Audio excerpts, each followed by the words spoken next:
Welcome back to OTR. We're joined now by Republican candidate for Senate, Bob Antonellis. Thanks for being here. Bob is an industrial engineer, worked in the software industry. He is from Medford and is a political newcomer. Nice to have you with us. Thank you for having me. Yeah, thank you for your time, Bob, as you're campaigning by Bob, but your name is Robert. That's correct. So of the three candidates running, hopefully, you say to unseat Senator Elizabeth Warren, you were the only one to declare loyalty to Donald Trump. So as a Trump supporter, that's difficult in Massachusetts, where we are deep blue. His brand of politics has not been successful enough to win statewide election here at all. So let's start with how you think your politics can translate to widespread support here in Mass. Well, I'll tell you something. The support throughout the state for the Make America Great movement is quite significant and is kind of undercover. But there's going to be a conservative coalition that circles around this very important social issues as well. So it's not just the financial, the securing the border, the crime, ending Massachusetts as a sanctuary state, ending America as a sanctuary nation. But when it comes to Elizabeth Warren in particular, there are social issues that she's going to run from. Men wearing women's bathing suits, right? Well, you're talking about conservatives in Massachusetts. In reality, conservatives are just down to, well, Republicans, I should say, enrolled Republicans down to just 8% of the electorate. So who are these people you're planning to bring into the fold? Well, I tell you, there are a lot of people that if you were to, I think I heard the number 80%. 80% of people in America believe that there should be no men competing in women's sports. So that's just one issue. But that's not what we're talking about. We're talking about the constituency here in Massachusetts and how you expect to appeal to a constituency where 64% are unenrolled voters.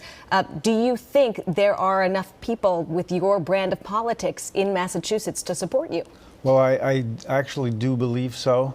And I think just because they're unenrolled, oftentimes they're conservatives. And they just don't want to be known by their boss or whatever to be conservatives. So the unenrolled tag doesn't mean they're anti-Trump or anti-conservative. And really, it's not about Trump. It's about America first. And the agenda of what I also talk about is called Massachusetts First.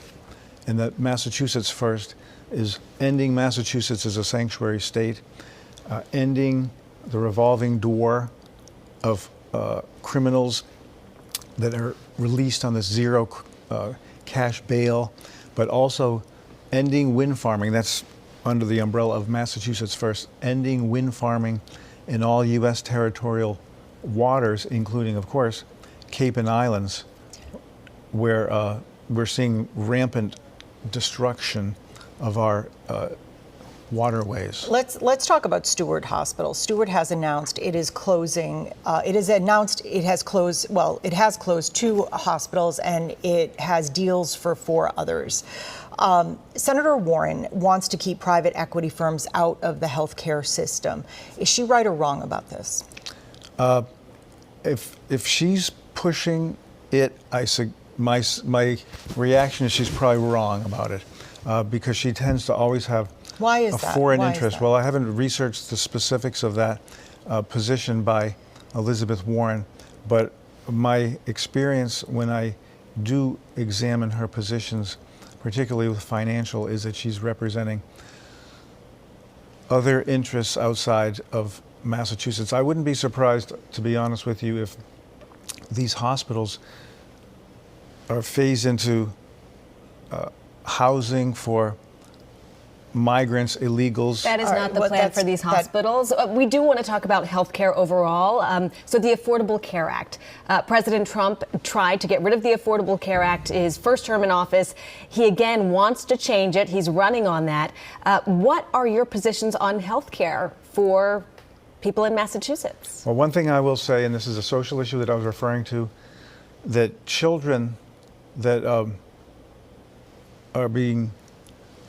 changing their genders in the school, and then next thing they know, the parents found out there was an operation done on this child. Hospitals in Massachusetts need to follow specific, more structured rules. But when it comes to the Affordable Care Act, that's also called Obamacare, as you know, and it was that act that eliminated the competition in healthcare, and prices skyrocketed. So you want to see it? You want to I see want it to reversed? see. I want to see Obamacare and the affordable, because it's not. See, anytime they name it affordable, the opposite is what happens. It's unaffordable, and then you suddenly have this eligibility period where you can't just say, "Oh, I'd like insurance. I have the money now to afford health insurance."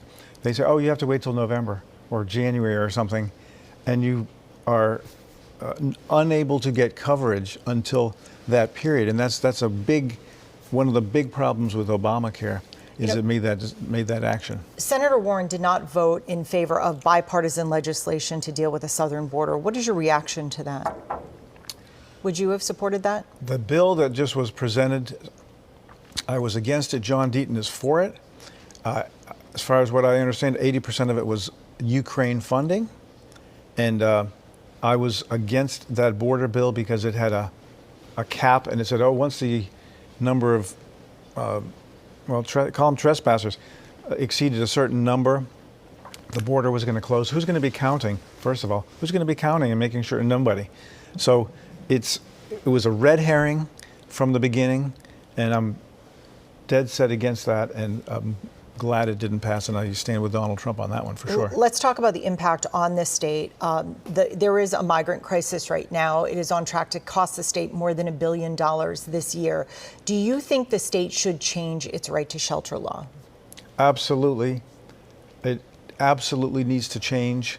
We need to end this. It's a magnet. The state of Massachusetts is a magnet. And why wouldn't it be? I mean, there's all this money and value to crossing the border, and people come across the border and they already know, I'm going to Massachusetts, I'm going to Boston, because that's where the money's at. Should the governor reveal more about how much money is being spent? Oh, and where it's absolutely, being yeah. spent? It shouldn't require a FOIA request from the Mass GOP. You know, it's good for them that they did that. It's very important that they do that. But it needs to be, there needs to be self-disclosure, and maybe it's time to start looking to get some of the money back from these NGOs, maybe some of the individuals that are signing these bills and these laws and that are giving away our money. Maybe we need to start looking into their resources too. Even though it would be a pittance, it would be enough of a disincentive for them if they lost their pension suddenly to say, gee, I guess I got to act constitutionally. When someone in government office acts unconstitutionally, maybe they personally become liable. We'd like to move on now to abortion, reproductive rights. It is on the ballot in several states, and Senator Warren has said she wants to suspend the filibuster and make Roe v. Wade the law of the land again. Would you support that? Donald Trump, he's kind of changed his positions multiple times on Roe v. Wade. It's now with the states. Would you support Roe v. Wade being the law of the land? Oh, I would not support the filibuster being lifted. That is anti-constitutional. And I would not support Roe v. Wade being the law of the land, because it's not in the Constitution to have an abortion. And when this Dobbs decision took place, I consider that progress. So now the people can make their own decisions about, and I'm pro-life of the child, and with consideration for the life of the mother. So would you support a federal ban on abortion? What I would support is states having the power and authority to decide on their own. And that's what happened and that's why we have a constitutional republic, to minimize any kind of authoritarianism at the top. And we have 50 states and U.S. territories, and they have been given the power that was always there. If you win the primary, you will face off against Elizabeth Warren in November. She is well funded. She does have some popular policies in the state. How do you plan to win? I plan to win by, first of all, I would have a very well-funded campaign at that point, which is very good. But I would challenge her on many social issues. For example, one of the thing that's very interesting is that statue in the Boston Common, the Embrace. I call it the Embrace Disgrace. Okay. It's anti-Black America, and I would use social issues to divide and prove that the Democrat Party is a conglomeration that isn't actually a homogeneous party with homogeneous ideals. They're broken and disparate, and they will actually wage war with each other when they All right. Bob the Antonellis, fissures are shown. thank you for joining us. Portions you. of our interview with John Deaton up next.